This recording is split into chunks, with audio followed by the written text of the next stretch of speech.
पाठ 2 वर्ण विचार फोनोलॉजी। जब हम कोई वाक्य बोलते हैं तो बोलते समय हमारे मुख से बहुत सी ध्वनियां निकलती हैं। जिस तरह वाक्य कई शब्दों से बनते हैं, उसी तरह शब्द भी कई वर्णों से बनते हैं। वे सबसे छोटी ध्वनियां जिनके और सार्थक खंड या टुकड़े नहीं किए जा सकते, वर्ण कहलाती हैं। भाषा की वो सबसे छोटी इकाई जिसके और अधिक खंड नहीं किए जा सकते, वर्ण कहलाती है। वर्णमाला। वर्णमाला शब्द वर्ण तथा माला के योग से बना है, जिसका अर्थ है वर्णों की माला अर्थात वर्णों का समूह। सभी वर्णों को एक निश्चित व क्रमबद्ध रूप से लिखने पर ही वर्णमाला बनती है। इस प्रकार वर्णों का व्यवस्थित समूह वर्णमाला कहलाता है। हिंदी की वर्णमाला इस प्रकार है: स्वर अ, आ, ई, उ, री, ए, ओ। अनुस्वार विसर्ग अनुनासिक व्यंजन क वर्ग क, ख, ग, घ, च वर्ग च, छ, ज, झ, न्य, ट वर्ग ट, थ, ड, ध, अन अतिरिक्त व्यंजन अर, ध, त वर्ग त, थ, द, ध, न, प वर्ग प, फ, ब, भ, म। पंचम वर्ण ग, न्य, अन, न, म। अंतःस्थ व्यंजन य, र, ल, व। ऊष्म व्यंजन श, स, ह। संयुक्त व्यंजन श, त्र, ज्ञ, श्र। आगत ध्वनियां ओ, ज, फ। वर्ण के प्रकार। वर्ण दो प्रकार के होते हैं। एक, स्वर, जिन वर्णों के उच्चारण में मुख से निकलने वाली हवा बिना किसी रुकावट के बाहर आती है, उन्हें स्वर कहते हैं। इनका उच्चारण स्वतंत्र रूप से होता है।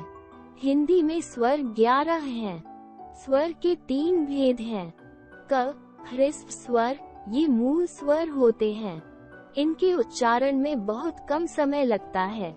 ये कुल 4 हैं: अ, ई, उ, री। ह, दीर्घ स्वर, इनके उच्चारण में ह्रस्व स्वरों से 2 गुना समय लगता है। ये 7 हैं: आ, ई, उ, ए, ओ। द, प्लूत स्वर, इनके उच्चारण में ह्रस्व स्वरों में लगे समय से तिगुना समय लगता है। इनका प्रयोग किसी को पुकारते समय किया जाता है। इसे लिखने के लिए चिन्ह का प्रयोग किया जाता है, जैसे ओम, राम आदि। तथा अयोगवाह कहलाते हैं। को अनुस्वार व को विसर्ग कहा जाता है। वर्णमाला में इनका स्थान स्वरों के बाद व व्यंजनों से पहले होता है। अनुस्वार। अनुस्वार का चिन्ह शिरोरेखा के ऊपर बिंदु है। अनुस्वार का प्रयोग स्पर्श व्यंजन के प्रत्येक वर्ग के पंचम वर्ण के स्थान पर किया जाता है। इसका उच्चारण करते समय हवा केवल नासिका से निकलती है, जैसे क वर्ग का पंचम वर्ण ग, कंधा। च वर्ग का पंचम वर्ण न्य, चंचल। ट वर्ग का पंचम वर्ण अन, घंटा। त वर्ग का पंचम वर्ण न, चंदा। प वर्ग का पंचम वर्ण म, पम। अनुस्वार। अनुनासिक के उच्चारण में हवा नाक तथा मुंह दोनों से बाहर निकलती है। इसका चिन्ह शिरोरेखा के ऊपर चंद्र बिंदु के रूप में लगाया जाता है, जैसे दांत, मुंह, चांद, आँख आदि। विसर्ग। विसर्ग का उच्चारण ह की भांति होता है। इसका प्रयोग केवल तत्सम शब्दों में किया जाता है, जैसे पुनः, अतः, प्रातः, अंततः आदि। आ तथा ओ के बीच की ध्वनि ओ को आगत स्वर कहते हैं। इसका प्रयोग केवल अंग्रेजी भाषा के शब्दों में किया जाता है, जैसे बॉल, कॉफी, कॉलेज, ऑफिस आदि। स्वरों की मात्राएं। स्वरों के लिए निश्चित किए गए चिन्ह ही स्वरों की मात्राएं कहलाते हैं। व्यंजनों के साथ लिखते समय स्वरों को मात्राओं के रूप में लिखा जाता है। अ प्रत्येक व्यंजन में लगा होता है, इसलिए उसकी कोई मात्रा नहीं होती है। किसी व्यंजन को स्वर रहित दिखाने के लिए हम उसके नीचे एक तिरछी रेखा लगाते हैं, जिसे हलंत कहते हैं। स्वरों की मात्राएं व स्पष्टीकरण इस प्रकार है। स्वर, मात्रा, शब्द। स्पष्टीकरण। अ कोई मात्रा नहीं होती। कमल, क जमा अ जमा, म जमा अ जमा, ल जमा अ। आ की मात्रा। कान, क जमा आ जमा, न जमा अ। ई की मात्रा। किसान, क जमा ई जमा, स जमा आ जमा, न जमा अ। ई की मात्रा। कील, क जमा ई जमा, ल जमा अ। उ की मात्रा। कुल, क जमा उ जमा, ल जमा अ। उ की मात्रा। कूप, क जमा उ जमा, प जमा अ। री की मात्रा। कृपा, क जमा री जमा, प जमा आ। ए की मात्रा। केला, क जमा ए जमा, ल जमा आ। ए की मात्रा। कैद, क जमा ए जमा, द जमा अ। ओ की मात्रा। कोयल, क जमा ओ जमा, य जमा अ जमा, ल जमा अ। ओ की मात्रा। कौवा, क जमा ओ जमा आ। दो व्यंजन। जिन व्यंजनों का उच्चारण करते समय मुख से निकलने वाली हवा मुख के विभिन्न हिस्सों को छूते हुए मुख से बाहर निकलती है, उन्हें व्यंजन कहते हैं। इनका स्वतंत्र उच्चारण संभव नहीं है। इन्हें स्वरों की सहायता से ही बोला जाता है। व्यंजनों के प्रमुख 3 भेद हैं। क स्पर्श व्यंजन। जिन व्यंजनों के उच्चारण में श्वास वायु मुख के विभिन्न भागों का स्पर्श करती हुई निकलती है, उन्हें स्पर्श व्यंजन कहते हैं। क से म तक सभी स्पर्श व्यंजन हैं। ह अंतःस्थ व्यंजन। जिन व्यंजनों का उच्चारण स्वर व व्यंजन के बीच का होता है, उन्हें अंतःस्थ व्यंजन कहते हैं। जब इन व्यंजनों का उच्चारण किया जाता है, तो जिह्वा मुख के किसी भी भाग का पूरी तरह स्पर्श नहीं करती। य, र, ल तथा व अंतःस्थ व्यंजन है। ग ऊष्म व्यंजन। जिन व्यंजनों का उच्चारण करते समय वायु मुख से तीव्र गति से रगड़ खाकर निकलने के कारण ऊष्मा पैदा करती है, उन्हें ऊष्म व्यंजन कहते हैं। श, स, ह ऊष्म व्यंजन है। उच्चारण के आधार पर व्यंजन 2 प्रकार के होते हैं। क अल्पप्राण। जिन व्यंजनों के उच्चारण में श्वास वायु कम मात्रा में निकलती है, उन्हें अल्पप्राण व्यंजन कहते हैं।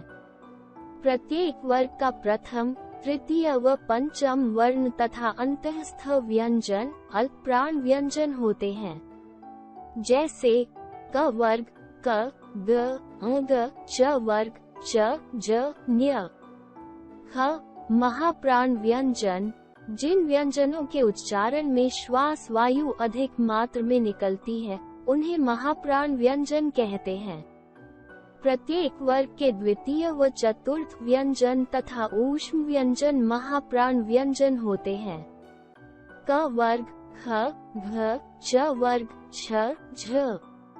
वर्णों का उच्चारण करते समय मुख से निकलने वाली हवा मुख के जिस भाग से टकराती है, उसे उस वर्ण का उच्चारण स्थान कहते हैं। संयुक्त व्यंजन। 2 वर्णों के मेल से बनने वाले वर्ण संयुक्त व्यंजन कहलाते हैं।